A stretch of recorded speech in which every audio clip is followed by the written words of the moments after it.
And they've done it by keeping us in the paper chase game or in the fiat currency game and keeping 99 or even more than 99% of the public blind to the qualities of gold and silver as money.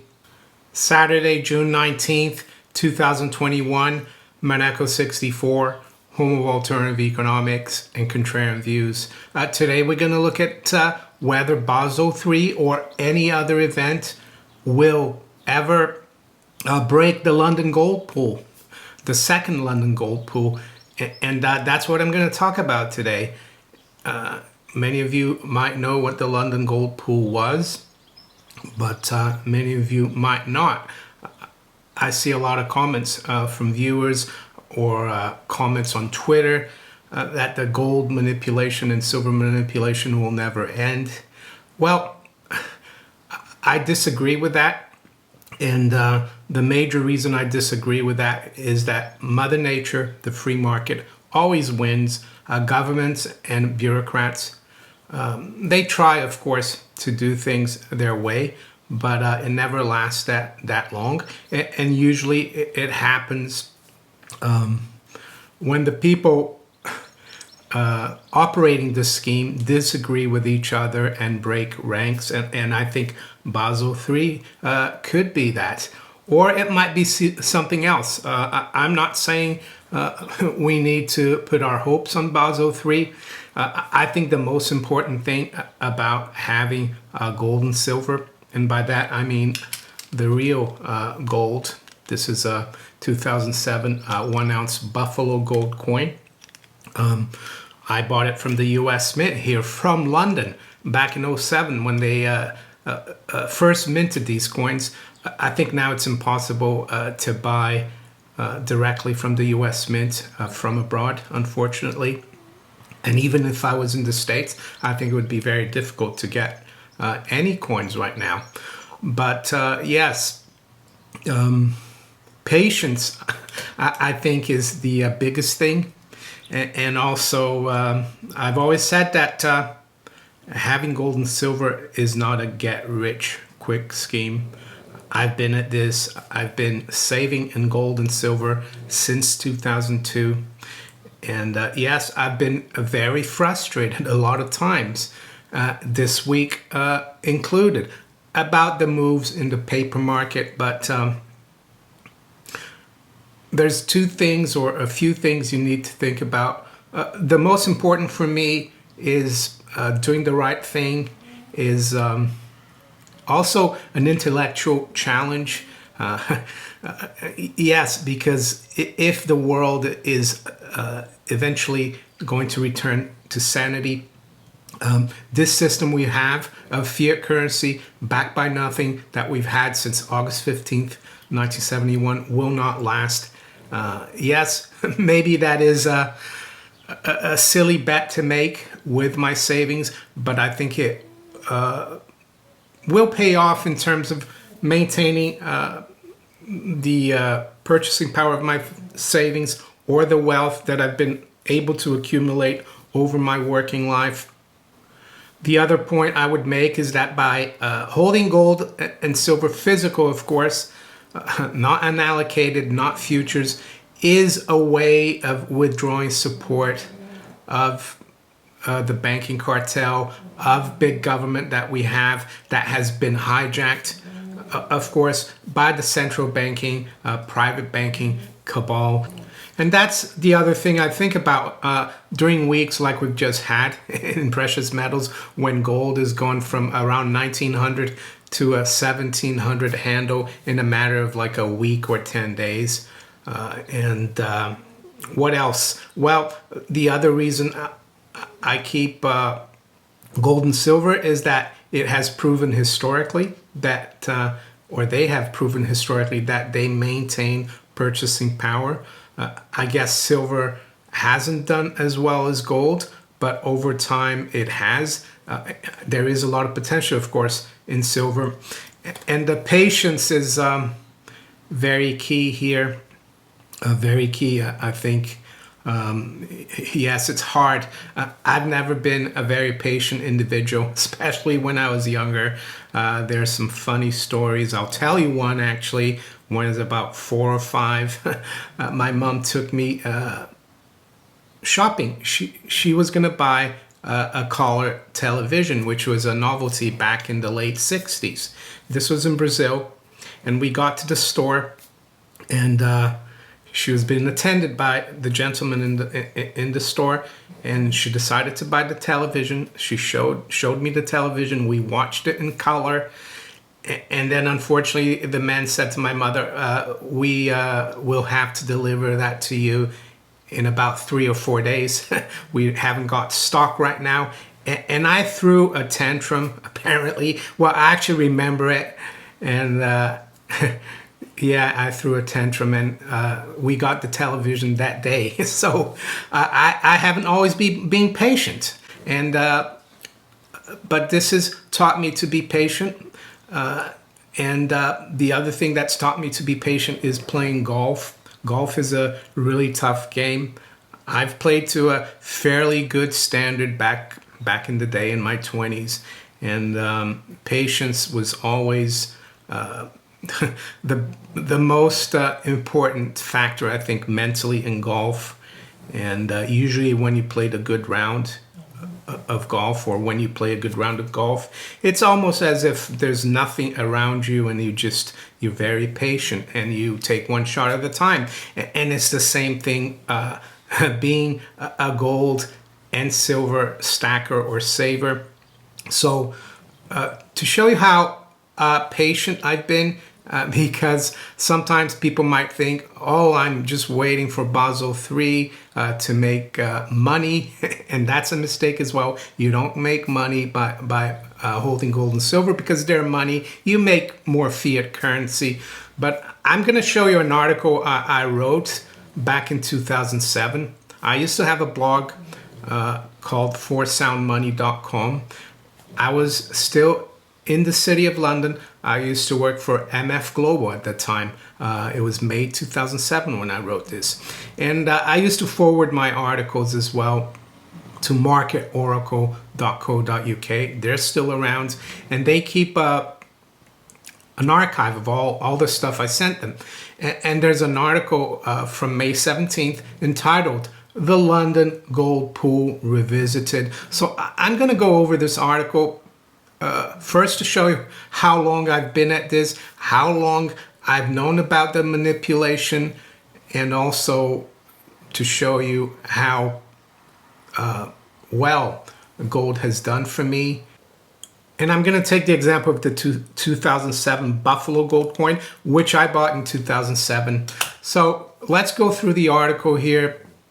It says, back in the 1960s, when the dollar was still fixed to gold at a rate of $35 per troy ounce, the United States Treasury and other official policymakers of the time were having more and more difficulty maintaining this fixed rate of $35 in the London and European foreign exchange markets. So yeah, foreign exchange markets, not commodities market, even though the guy who runs this website, he put my article under commodities. That's the other thing. They want you to think that gold is a commodity and it's risky. Of course it is a commodity, a monetary one, but it's also something traded on the foreign exchange market. From 1933 to 1975, gold could not be traded in the United States, so there was no official market in New York. The major reason for this difficulty in keeping gold pegged at $34 per troy ounce was that the US government was printing dollars with no corresponding increase in its gold reserves, and as a result, the participants in the market started exchanging these inflated dollars for the real thing.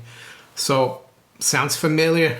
Running trade deficits, running budget deficits, printing loads of money with the help of the Fed, right? Creating a lot of debt. And 1975, of course, January 1st was when that executive order from 1933, Executive Order 6102, prohibiting the ownership of gold, was rescinded. And back when I wrote this article, I had heard about the strategy of using the futures market to keep people away from physical gold in the United States. And it's interesting that COMEX had been around before 1975, but never had a gold futures contract. The gold futures contract was actually started on December 31st, 1974. Why not January 1st, 1975? Well, because the December 31st trade settled, the futures trade settled on January 1st. So you could technically buy a gold future on the 31st of December because the trade settled the next day. But some of you might have seen this. This is a WikiLeaks document between the U.S. Embassy, the State Department, the U.S. Treasury, and the London bullion dealers back in 1974. Why London? Well, because London was, and I would argue still is, the center for the gold market. Yes, the COMEX is in New York, but the LBMA, the swaps market, is much bigger than COMEX. So it's still controlled out of London. So I am coming back to my article. I just wanted to show you this document, and point 4 of this document is really important to realize how the futures market and also the unallocated market in the LBMA are used to keep the public away from this risky commodity that is gold or silver, right? And this is from 1974. It says the major impact of private U.S. ownership. So, to the dealer's expectations will be the formation of a sizable gold futures market, COMEX. Each of the dealers expressed the belief that the future market would be a significant proportion and physical trading would be minuscule by comparison. Well, I have another experience as well at MF Global. It wasn't my client, but it was a client of a colleague I worked together with, very wealthy individual. And this individual was trading a lot of silver futures, did really well. And I suggested to him that he take delivery, not only of silver, but of gold. And I went to my boss, the head of my desk at MF Global, and he said, forget about it. We never do deliveries. This is just for speculation, the futures market. So there you go. There are futures brokers out there who will do the delivery for you. And someone did a video or a 2-part video on Wall Street Silver about that. But that's an exception. Also expressed was the expectation that large volume futures dealing would create, wait for this, a highly volatile market. In turn, the volatile price movements would diminish the initial demand for physical holding and most likely negate long-term hoarding by U.S. citizens. So there you go. And I think the ETFs have been another instrument to try to keep people away from the physical market. Is it any wonder that the ETFs have been created by people like the major bullion banks, by the World Gold Council? World Gold Council is closely associated with the LBMA. They're trying to change the Basel3 rules for the LBMA, right? So let's continue with my article. Let's not forget about my article. Here I talk about a guy called Bill Buckler. He used to write a really great newsletter, and he was Australian. Some years ago, he stopped it. But this is what he said here. This is how Bill Buckler of the Privateer described the situation. Well, the situation is the London gold pool of the 1960s. By the beginning of the 1960s, the $35 per troy ounce gold ratio was becoming more and more difficult to sustain. Gold demand was rising and U.S. gold reserves were falling, both as a result of the ever-increasing trade deficits which the U.S. continued to run with the rest of the world. Shortly after President Kennedy was inaugurated in January 1961, And to combat the situation, newly appointed Undersecretary of the Treasury Robert Russa suggested that the US and Europe should pool their gold resources to prevent the private market price of gold from exceeding the mandated rate of $35 per ounce. Acting on this suggestion, the central banks of the US, Britain, West Germany, France, Switzerland, Italy, Belgium, the Netherlands, and Luxembourg set up the London Gold Pool in early 1961. So that's what, 60 years ago. The pool came unstuck in 1968 as the participants had enough, as the wave of inflated dollars kept flooding the market, as the United States kept printing dollars to pay for the Vietnam War and Lyndon Johnson's Great Society welfare program. The French, under Charles de Gaulle's leadership, broke the pool as they started redeeming their paper dollars for gold. I guess nowadays you could say that the Chinese and the Russians are kind of what the French were for the original London Gold Pool. And maybe the Europeans are also fed up, and hence why the BIS is cracking down on the derivatives gold market, unallocated market. So it might not just be the Chinese and the Russians and other countries as well. So let's continue. Today, we are experiencing a similar situation as the United States is involved in another war, this time in the Middle East, and at the same time running huge trade and current account deficits with its trading partners in order to keep the American consumer happy. The dollar, of course, is not pegged to gold anymore, but the price of gold is still a signal pointing at US government inflation and profligacy. With gold approaching $700 per troy ounce, in the last couple of months, we have seen central bank selling. The other pattern we have noticed is that the gold price seems to firm up during Far East trading hours and then sell off in the London AM session prior to the New York AM opening. The London Gold Pool of the 1960s was an overt agreement, as the fixed price of gold was official policy. Nowadays, there is no official or pegged gold price, but it surely looks like a covert London Gold Pool is trying to keep the price of gold suppressed. Have a look at the chart below and notice how in the last 6 trading sessions, gold has fallen as we approach noon in London, so just before 7 a.m. New York. And why do I think this happens always when COMEX or New York comes in? Well, because the gold is the anti-dollar, and if you have US investors waking up,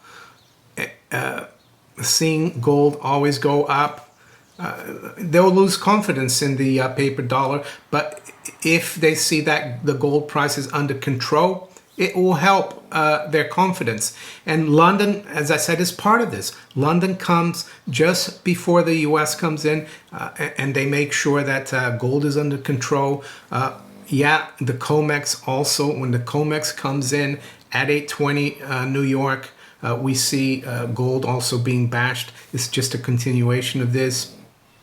So here's my chart, and this is in the day that I had a Bloomberg terminal at work.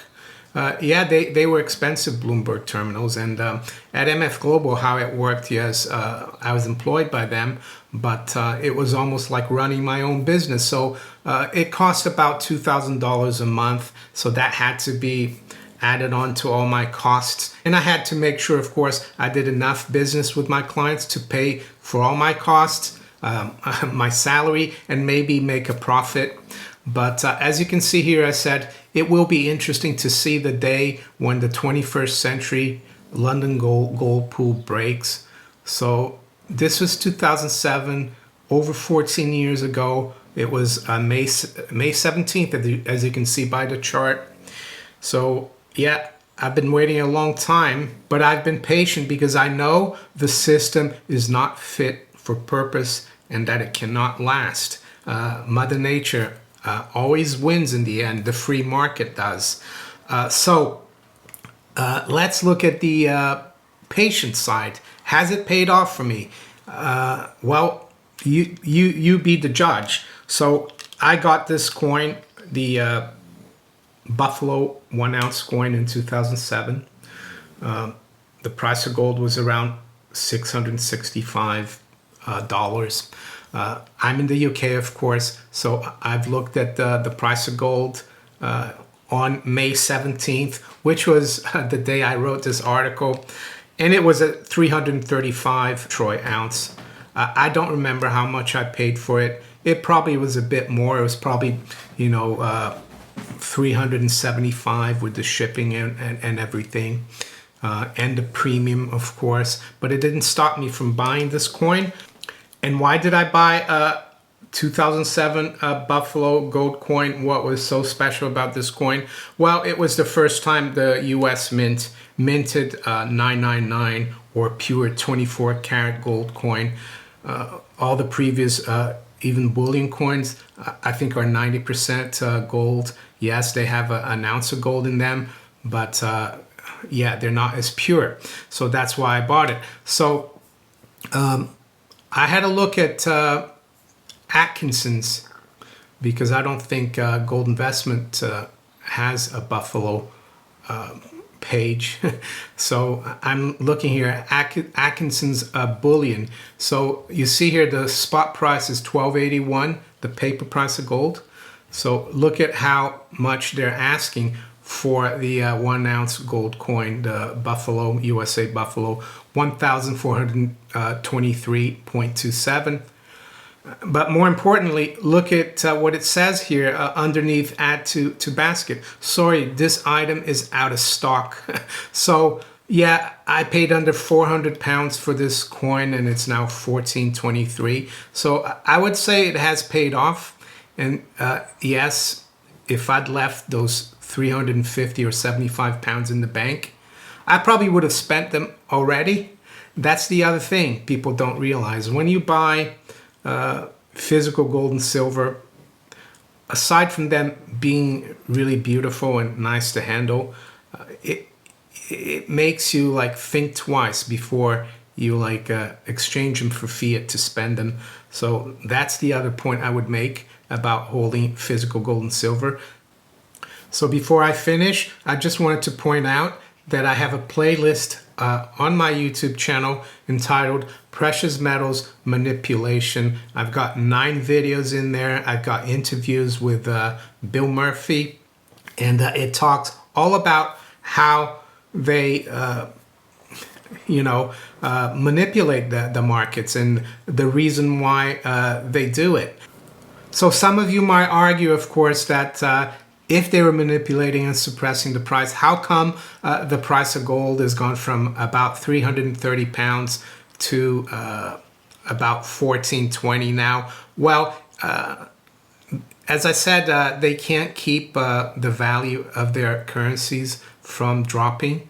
And of course, the opposite of that is the value of these and silver coins from rising. But what they can do, as the WikiLeaks document pointed out, is keep people out of physical gold and silver by making it volatile, by scaring people, by making people think that gold and silver are risky commodities. I've spoken to many friends in the last few years, and they've asked me, where should I put some of my money? And I say, well, gold and silver. And they say, oh no, that's too risky. So that's why they do it. They've built up the biggest Ponzi scheme monetary system we've seen in the recorded history of this planet. And they've done it by keeping us in the paper chase game or in the fiat currency game and keeping 99 or even more than 99% of the public blind to the qualities of gold and silver as money. And they've extracted massive amounts of wealth from you, from the general public, and from future generations, I would argue, unfortunately. And that's why it's so important for them to keep the price of gold and silver very volatile, very manipulated. Do I think this London gold pool of the 21st century will break? Of course I do. And unfortunately, the world will not be a pretty place when it does, but hopefully you will be prepared, and hopefully I will be prepared financially. But I would say a few things that I think are important spiritually or mentally. One is patience, and one is sticking to the truth and trying to find out, ask questions about things. So there you go. If you enjoyed this video, make sure you hit the like button. Please share it far and wide. Think about subscribing to my channel if you haven't yet. And you can also follow me on Facebook, Twitter, and all these other platforms below here. I wish you all a great weekend. Take care. Bye.